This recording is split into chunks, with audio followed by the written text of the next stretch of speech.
안녕하세요. 저는 인천에서 나고 자란 39살 남자입니다. 여러분은 살면서 인생을 뒤바꿔줄 귀인을 만나본 적 있으신가요?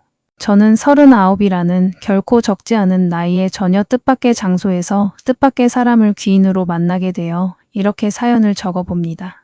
저는 대학 졸업 후 곧바로 아버지가 20년 넘게 키워오신 물류유통회사에 입사했습니다. 창고 관리부터 시작해서 낙하산이라는 소리를 듣지 않으려고 정말 이를 악물고 일했어요. 무일푼에서 시작해 지금의 회사로 일으켜 세우신 아버지 얼굴에 먹칠하지 않으려고 몇 년간 연애는커녕 개인 시간조차 없이 회사 일에만 매달렸습니다. 39이 되고 나니 일적으로는 누구에게나 인정받는 위치에 올랐지만 정작 연애 쪽은 텅 비어 있더군요. 나이가 나이인지라 주변에서는 청첩장이 쏟아지는데 저만 제자리 걸음이었습니다. 마지막 연애가 언제였는지도 가물가물할 정도였죠. 그러다 보니 입버릇처럼 나도 이제 외롭다. 어디서 여자를 만나야 하나 하는 말이 튀어나오기 시작했습니다. 그 말을 귀담아 들은 걔 대학 시절부터 친했던 정우라는 친구였어요. 형, 요즘 계속 외롭다고 노래를 부르던데 딱 괜찮은 사람 하나 있어. 진짜? 누군데? 우리 회사 거래처 여직원인데 화장품 브랜드 마케팅팀에 있어. 얼굴도 형 스타일이고 성격도 진짜 착해. 뭐야, 너무 완벽한 거 아니야? 내가 보증해. 형한테 딱이야. 정우의 말을 들은 저는 그 여자를 빨리 만나보고 싶어 안달이 났습니다. 그렇게 소개받은 여자 소연 씨는 정말 제가 그려오던 이상형이었어요. 단정한 이미지에 다정한 말투, 거기다 번듯한 직장까지. 오히려 너무 제 취향에 맞아떨어지니 불안할 지경이었습니다. 하지만 소연 씨는 몇 번의 만남 동안 계속해서 저에게 믿음을 심어주는 사람이었죠. 재현 씨, 이거 받아. 이게 뭐야? 목캔디 대신 먹으라고 배즙 좀 자려봤어. 요즘 환절기라 목 안 좋다고 했잖아. 연애 초반부터 제가 무심코 흘린 말까지 세심하게 챙겨주는 사람이었습니다. 한 번은 제가 존경하던 대학 은사님이 돌아가셨을 때 장례식장을 지키는 제 옆에서 소연 씨가 밤새 죽을 챙겨주고 영양제를 건넨 적도 있어요. 회사 연차까지 써가며 상심한 저를 지켜준 거죠. 그런 배려심과 진정성에 저는 완전히 마음을 열었고 만난 지 8개월 만에 결혼 얘기가 오가기 시작했습니다. 이런 사람과 평생을 함께하고 싶다는 확신이 들었죠. 결혼 이야기가 구체화되면서 양가 부모님께 인사드리는 자리를 마련했습니다. 소연 씨는 경상북도의 한 소도시 출신으로 학창 시절부터 쭉 그곳에서 자랐다고 했어요. 저는 소연 씨 부모님이 좋아하신다는 굴비와 산지 직송 한우 세트를 바리바리 싸들고 기대에 부풀어 내려갔습니다. 이렇게 완벽한 사람을 키운 곳은 어떤 곳일까? 저는 소연 씨 부모님도 교육 여건이 좋지 않은 시골에서 딸을 훌륭하게 키워내신 대단한 분들일 거라 짐작했습니다. 하지만 처갓집에 도착한 저는 적잖이 당황할 수밖에 없었어요. 외진 마을에서도 가장 구석에 자리한 거의 방치된 것처럼 낡은 집이었습니다. 마당 한켠에는 재래식 화장실이 따로 있었고요. 솔직히 놀란 건 사실입니다. 하지만 집에서 나오신 소연 씨 부모님의 웃음만큼은 누구보다 밝았습니다. 다리가 불편하신 아버님이 절뚝거리며 마당까지 나오셔서 제 손을 꼭 잡아주셨어요. 아이고, 우리 사위 될 사람 왔나. 반갑데이. 어머님도 제 얼굴을 보며 눈에서 꿀이 뚝뚝 떨어지듯 반겨주셨습니다. 소연 씨 아버님은 10년째 거동이 불편해 집안의 실질적인 가장은 어머님이라고 했어요. 지금은 읍내 건물 청소일로 생계를 이어가신다고 하니 형편이 넉넉지 않다는 게 확실했습니다. 그런 두 분의 유일한 자랑거리는 딸 소연 씨였습니다. 우리 딸이 학교 다닐 때 얼마나 야무졌는지 아나. 국민학교부터 고등학교까지 쭉 1등만 하다가 서울에 있는 대학까지 떡하니 붙었다 아이가. 사위 양반, 우리 소연이 착하지 해? 야가회사 다니면서 월급 절반을 우리한테 붙인다 아이가. 동네 어르신들 사이에서도 자자한 효녀였다는 이야기까지 듣고 나니 저는 이런 부모님이 계셨기에 소연 씨가 저리 반듯하게 자랐구나 싶어 존경심마저 들었습니다. 소연 씨의 소박함과 겸손함도 이런 환경에서 비롯된 거라 여겼죠. 대기업급 연봉을 받는다면서도 정작 소연 씨 본인은 7평 남짓한 원룸에서 검소하게 살고 있었거든요. 부모님께 월급 절반을 보낸다는 사실을 알고 나니 그 이유도 이해가 됐습니다. 첫 상견례는 시종일관 화기애애하게 마무리됐습니다. 두 분 모두 소중한 딸 잘 부탁한다며 흔쾌히 결혼을 허락해 주셨어요. 그 즈음 저를 소개해준 정우에게 연락이 왔습니다. 결혼 허락까지 받았으니 크게 한턱 내라는 거였죠. 제 이상형을 만나게 해준 은인인데 안 그래도 술 한잔 사고 싶었던 참이라 저는 소연 씨와 함께 정우를 만났습니다. 야, 이 자식. 좋은 사람 소개해줬더니 연락도 없이 낚아챘네. 미안, 요즘 결혼 준비 때문에 정신이 없었다. 소연 씨, 얘 원래 이렇게 무심한 애예요. 한번 돌아서면 먼저 연락 없이 문자 한 통 없다니까요. 정우 씨가 요즘 많이 바빴나 봐요.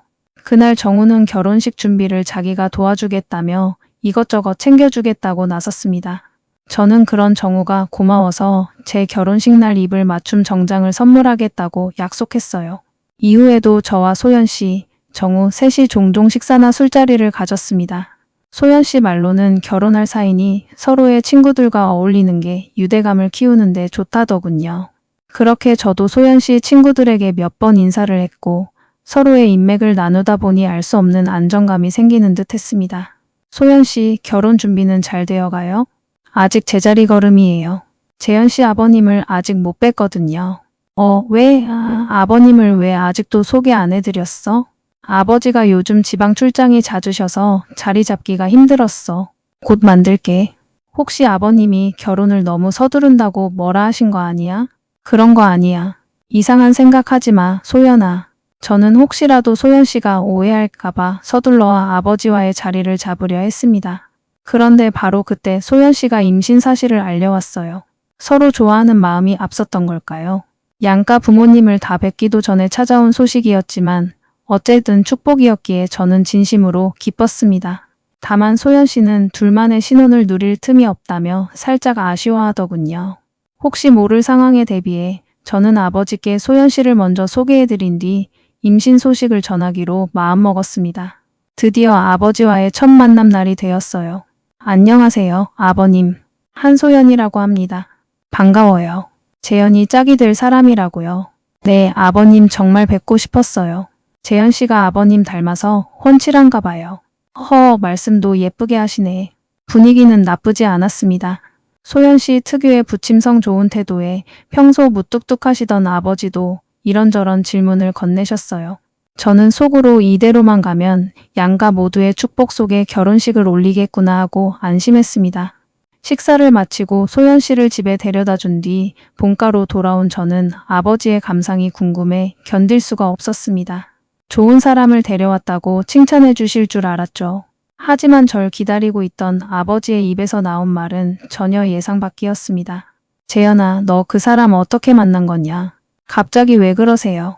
내가 사업 20년 넘게 하면서 사람 보는 눈은 나름 생겼다. 좋은 사람인지 아닌지는 몇 마디만 나눠봐도 대충 감이 와. 아버지 오늘 처음 뵌 거잖아요. 딱 부러지게 말은 못하겠는데 눈빛이나 말투에서 뭔가 걸리는 게 있어. 좀 더 지켜봐도 늦지 않아. 당장 헤어지라는 말은 아니었지만 저는 서운함이 앞섰습니다. 소연 씨를 사랑하고 곧 결혼할 사람이라고 못 박아 말씀드렸죠. 그때 저는 아버지께 소연 씨의 임신 사실도 함께 알렸습니다. 아버지는 한숨을 길게 내쉬시더니 결국 이렇게 말씀하셨어요. 뱃속에 아이가 있으면 남자가 물릴 수도 없는 노릇이고 네가 다 컸으니 알아서 해라. 그나마 허락해 주신 것에 안도하며 저는 스스로를 위로했습니다. 아버지는 일찍 어머니를 여의시고 저를 혼자 키우신 분이라 하나뿐인 아들 일에 유난히 예민하실 거라 생각했어요. 양가의 허락을 받은 뒤 저와 소연 씨는 결혼 준비를 착착 진행해 나갔습니다. 처음엔 탐탁지 않아 하시던 아버지도 결국 마음을 여신 건지 마음 편히 신혼을 시작하라며 시세 16억 원 상당의 신축 아파트를 마련해 주셨어요. 소연 씨는 너무 과분하다며 앞으로 아버지께 잘하겠다고 몇 번이나 다짐했습니다. 사정이 넉넉지 않은 소연 씨를 배려해서인지 아버지는 예단과 혼수 목록도 원하는 대로 책임지겠다고 하셨죠. 이 소식을 들은 소연 씨 부모님은 무척 기뻐하셨습니다. 결혼식을 앞두고 미리 짐을 신혼집으로 옮기기 시작했습니다. 소연 씨는 원룸에서 지내던 살림이라 짐이 박스로 겨우 8개뿐이라고 하더군요. 이삿짐 센터까지 부를 필요 없이 용달차 한 대면 충분할 것 같았어요. 그래서 결혼식 전날 옮기기로 했습니다. 용달차를 어디서 불러야 할지 고민하던 소연 씨에게 저는 제가 해결하겠다고 했어요. 소연 씨가 사는 동네와 가까운 업체를 찾다가 문득 몇 해 전 개인 이삿짐 사업을 시작했다가 접었던 대학 선배 형준이 형이 생각났습니다. 사업 자금 부족으로 사업을 접었지만 아직 정리가 안 돼 용달차도 처분하지 못했다고 들었거든요. 형 잘 지내셨어요? 저 다음 주에 이사 좀 도와주실 수 있어요? 마침 요즘 시간 많다. 내가 도와줄게. 진짜 고마워요, 형. 축의금은 이걸로 퉁쳐요. 당연한 거지. 수고비는 따로 챙겨야지. 됐다. 밥이나 사라. 저는 형준이 형에게 소연 씨 집 주소와 신혼집 주소를 문자로 보내주고 소연 씨에게 전화해 용달차 문제가 해결됐다고 알렸습니다. 소연 씨는 다행이라며 자기는 결혼식 전이라 피부 관리를 받고 저녁쯤 신혼집으로 오겠다고 했어요. 신혼집에 먼저 도착해 짐을 정리하고 있던 저는 몇 시간 뒤 형준이 형에게서 도착했다는 연락을 받았습니다. 형 오셨어요? 오랜만이네요. 오랜만이다. 근데 형 안색이 왜 이렇게 안 좋아요?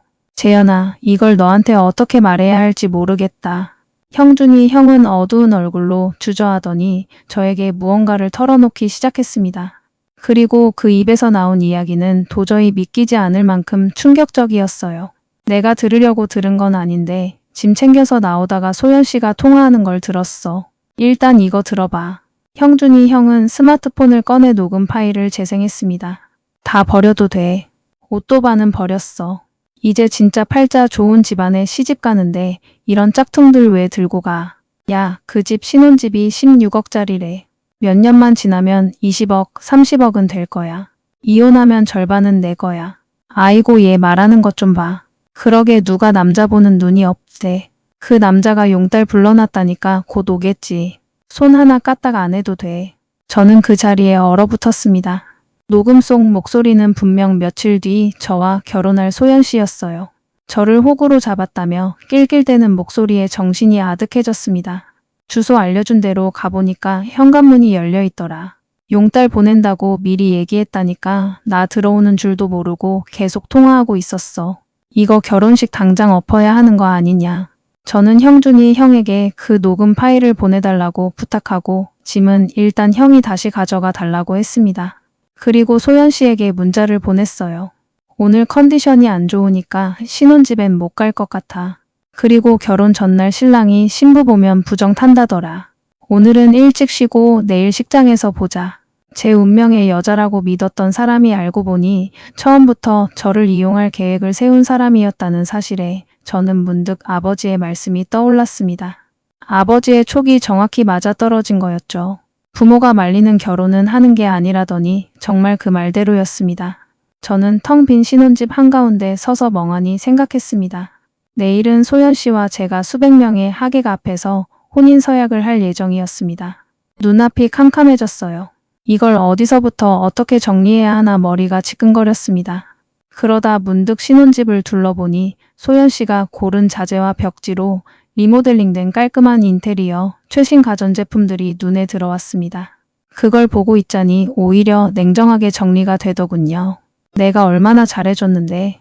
아버지가 아들만 믿고 몇십억짜리 신혼집을 내주셨는데 뒤통수를 쳐서 절반을 가져가려 하다니. 배신감에 온몸이 떨렸습니다. 저는 바로 본가로 향했습니다. 결혼 전날 밤 갑자기 찾아온 아들을 보고 영문을 모르시던 아버지는 제가 눈물을 흘리며 설명하는 걸 듣고 크게 놀라셨습니다. 그래도 혼인신고 전에 알게 되어 다행이라며 저를 다독여 주셨죠. 아버지는 당장 소연 씨 부모님께 달려가려 하셨지만 제가 말렸습니다. 사람을 잘못 본 것도 그 사람을 가족으로 받아들이려 한 것도 저예요. 제가 해결할게요. 저는 아버지께 내일 결혼식에 오기로 한 저희 쪽 하객들에게 식이 취소됐다는 연락을 돌려달라고 부탁드렸습니다. 아버지는 늦은 밤 하객 명단을 옆구리에 끼고 밤새 전화를 돌리셨어요. 면목이 없었지만 아버지는 아들 잡아먹을 뻔한 사람을 떨쳐낼 수 있다면 뭐든 하겠다고 하셨습니다. 저는 뜬 눈으로 밤을 지새웠습니다. 저를 배신한 소연 씨에게 그리고 저를 믿어준 아버지를 위해서라도 제대로 복수하기 위해서였죠. 그때 형준이 형에게서 다시 전화가 왔습니다. 재현아, 근데 너 혹시 정우랑 아직 자주 연락하냐? 정우요? 왜요? 어제 소연 씨 얼굴 보고 어디서 본 것 같더라니. 몇 년 전에 정우가 나한테 여자친구라고 사진 보여준 적이 있어. 그 얼굴이었어. 퍼즐이 딱 맞춰지는 순간이었습니다. 저를 소개해준 정우가 소연 씨의 공범이었던 겁니다. 두 사람이 짜고 저를 호구로 만들어 한몫 단단히 챙기려던 거였어요. 그럼 뱃속의 아이도 제 아이가 맞는지조차 의심스러워졌습니다. 저는 결혼식 당일 예정된 시간보다 3시간 일찍 식장에 도착했습니다. 계약금의 30%를 추가로 지불할 테니 제가 세운 계획대로 진행해달라고 부탁드렸어요. 식장 직원들은 잠시 당황하는 듯 했지만 이내 알겠다고 했습니다. 저는 형준이 형에게 받은 녹음 파일을 건네며 예정대로 식을 진행하되 반드시 영상으로 촬영해달라고 부탁했습니다. 결혼식 1시간 전 저 멀리서 관광버스가 도착하는 게 보였습니다. 소연 씨 고향 동네 사람들이 단체로 버스를 대절해 온다고 들었던 게 생각났어요. 버스에서 내리는 사람들 사이로 제 예비장인 장모가 될 뻔했던 두 분도 보였습니다. 지팡이를 짚고 힘겹게 걸어오시는 모습에 마음이 무겁긴 했지만 이 또한 딸 잘못 키운 죗값이라 생각하기로 했습니다. 식장에 들어서는 하객들은 점점 어리둥절한 표정을 지었습니다. 넓은 예식장에 신부 측 하객뿐이었으니까요. 소연 씨 부모님도 안내를 받으며 두리번거리셨습니다. 그때 정우도 식장으로 들어오더군요. 제가 선물한 정장을 입고서 말이죠. 저는 속으로 되뇌었습니다. 오늘이 내 인생 최고의 실수가 될 거다. 식장 도우미들은 제가 지시한 대로 무슨 일이냐 물으면 곧 정상적으로 진행될 예정이라는 말만 반복했습니다. 결혼식 시간이 다가올수록 사람들은 술렁이기 시작했어요. 아니 사람이 왜 이거밖에 없어. 신랑 쪽 하객이 어마어마할 거라더니 이게 무슨 일이야. 빈 식장의 3분의 1도 채우지 못한 하객들 앞에서 주례도 사회자도 신랑도 신랑 측 부모도 없이 결혼식이 시작됐습니다. 신부 입장 음악이 흘러나오고 소연 씨가 등장했어요. 눈을 내리깔고 다소곳이 걸어오던 소연 씨는 텅 빈 좌석을 보고 잠시 멈춰 섰습니다. 바로 그 순간 음악 대신 녹음 파일이 식장에 울려 퍼졌습니다. 다 버려도 돼. 이제 팔자 좋은 집안에 시집 가는데 이혼하면 절반은 내 거야. 식장은 순식간에 아수라장이 됐습니다. 이거 소연이 목소리 아니야? 호구라니 이게 무슨 소리야. 소연아 이게 어떻게 된 거니? 하객들이 술렁이며 언성을 높이자 소연 씨는 웨딩드레스보다 더 하얗게 질려갔습니다. 부모님도 하늘이 무너지는 표정이었죠. 정우는 슬금슬금 뒷걸음질치며 자리를 피하려 했지만 제가 그냥 보낼 리 없었습니다. 녹음이 끝나자 조명이 다시 밝아졌고 저는 하객들 앞으로 걸어 나갔습니다. 오늘 이 자리에 와주신 여러분께 진심으로 죄송합니다. 하지만 저는 저 사람에게 1년 넘게 속았습니다. 결혼 후 이혼해서 거액의 위자료를 챙길 계획이었더군요. 그리고 이 사람에게는 공범이 있었습니다. 바로 제 친구 박정우입니다. 저는 손을 들어 정우를 가리켰고 하객들의 시선이 일제히 그에게 쏠렸습니다. 정우는 나가지도 들어오지도 못한 채 얼어붙었습니다. 소연 씨, 정우 할 말 있으면 해봐. 재현 씨, 오해야. 내가 다 설명할 수 있어. 내가 네 입으로 하는 얘기를 똑똑히 들었는데 오해라고? 소연 씨는 결국 실토했습니다. 처음엔 정우가 자기 친구 중에 아버지가 크게 사업하는 사람이 있다고 해서 시작한 거야. 나도 이렇게까지 커질 줄은 몰랐어. 뭐? 네가 먼저 돈 뜯어내자고 한 거잖아. 이제 와서 다 나한테 떠넘겨? 정우 씨 그만해. 나 처음엔 진짜 이용만 하려고 했는데 점점 재현 씨가 좋아졌어. 우리 좋았잖아. 둘이 사귄 지 3년이나 됐다며. 이제 와서 진심이라는 소리가 나오냐. 두 사람이 서로에게 책임을 떠넘기며 싸우는 모습을 보고 있자니 헛웃음이 나올 지경이었습니다. 하객들은 흥미진진하게 지켜보고 소연 씨 부모님은 당장이라도 쓰러질 듯한 얼굴이었습니다. 둘 다 그만해. 소연 씨, 명문대 졸업에 대기업 다닌다는 것도 다 거짓말이었어? 미안해, 재현 씨. 그것도 정우 씨가 시키는 대로 한 거야. 소연 씨가 좋다고 한 거잖아. 그 회사 다닌다고 좋아한 게 누군데. 정우는 억지 눈물을 흘리며 무릎을 꿇었습니다. 재현아, 미안하다. 나도 일이 이렇게까지 될 줄은 몰랐어. 먹고 살기 힘들어서 그랬어. 우리 몇 년 지기잖아. 한 번만 봐줘. 그 모습을 보니 동정심은커녕 더 화가 치밀었습니다. 몇 년 된 친구를 속여서 돈을 뜯어내는 게 말이 되냐. 너희 둘 콩밥 먹을 준비하든지 피해보상금 준비하든지 알아서 해라. 재현 씨, 설마 진짜 신고할 생각이야? 내가 가만히 있을 거라고 생각한 거야? 혼인빙자 사기죄로 고소할 거고 민사 손해배상도 청구할 거야. 정신적 손해배상까지 탈탈 털어줄 테니까 준비 단단히 해. 당신 아이 가진 여자한테 어떻게 이래? 유전자 검사부터 하고 나서 얘기해. 진짜 내 아이면 그때 다시 얘기하고 아니면 친자 소송으로 한 번 더 고소당할 줄 알아. 저는 그 말을 끝으로 식장을 나섰습니다. 소연 씨는 웨딩드레스 자락을 끌고 저를 쫓아 나와 매달렸지만 저는 뿌리치고 나왔습니다. 1년 넘게 마음을 썩였던 속이 그제야 뻥 뚫리는 기분이었습니다. 저는 그 자리에서 소송을 준비했습니다. 혼인빙자 사기를 비롯해 총 3건의 소송을 걸었어요. 형준이 형이 넘겨준 녹음 파일과 결혼식 영상이 결정적 증거가 됐습니다.